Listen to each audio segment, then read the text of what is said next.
So hey guys, welcome back to our channel আটটা story. তো guys, তোমরা সবাই কেমন আছো? আশা করি তোমরা সবাই খুব ভালো আছো আর আমরাও খুব ভালো আছি। এটা ছিল 24 তারিখ বুধবারের ব্লগ। তো তোমরা সেদিনকার ছিল মামামের বার্থডে। তোমরা অবশ্যই আশীর্বাদ করো মামা যেন অনেক বড় হয়, সুস্থ থাকে, ভালো থাকে। তো যাই হোক, এইটা ছিল দুপুরবেলা থেকে। আমি সকাল থেকে ব্লগ করতে পারিনি, অনেক কাজ ছিল। তো মামাম একটু তোমাদেরকে দেখিয়ে দিল ওর ড্রেসটা। তো অনেক ড্রেস পাল্টানো হয়ে গেছে, তো দুপুরের ড্রেসটা দেখিয়ে দিলে, এটা বেশি পছন্দ ছিল।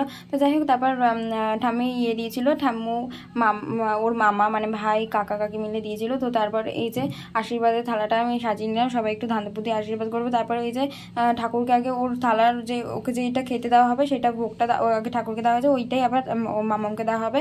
তো তারপরে এই যে মামার সাথে একটু গল্প করছিলাম, তো ঠাম্মুকে দেখে দিলাম, ঠাম্মু টিভি দেখছিল। তো এই যে তারপর সবাই মিলে আশীর্বাদ করতে বসে গেলো। ফার্স্টে দিদি করলো।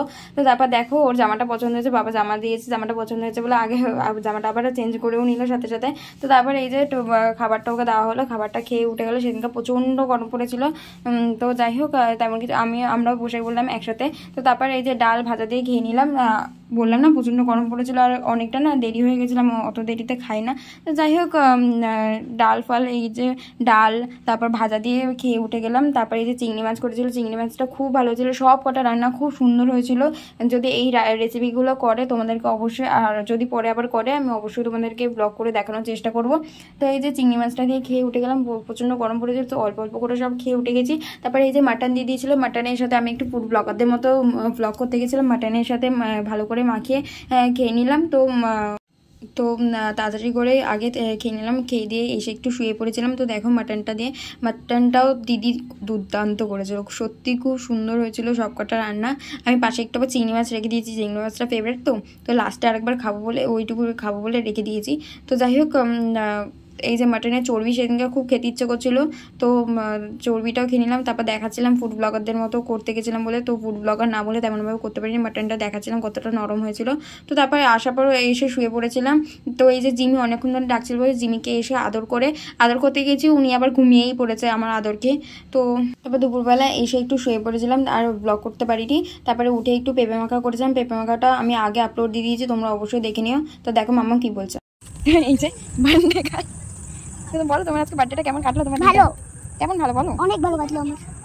তারপর সন্ধ্যেবেলা থেকে শুধু পড়েই কেটে গেল, পড়াশোনার চাপ বেড়ে গেছিল, তাই তো? আগের পড়ান করিনি, তো সন্ধ্যা থেকে রাত অবধি পুরো পড়াশোনা করেই কেটে গেল। সন্ধ্যে ভিডিও তাই আর করতে পারিনি। এখন খেতে যাবো, খেতে আবার ঘুমাবো। সবাইকে টাটা করে দাও। টাটা। আরে এইখানে ফোনে করো টাটা। বলো সবাই সাবস্ক্রাইব করে দেবে, সাবস্ক্রাইব করে দেবে। আর মামা দাদা।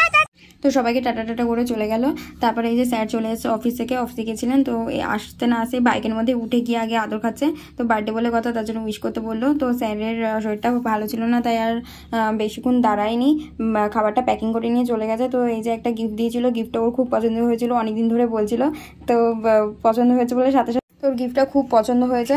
তো যাই হোক, সবাই বলবে হয়তো কেকটা কাটিং কেন হলো না, মামামের বাইরের খাওয়া একদম বারণ আছে এখন।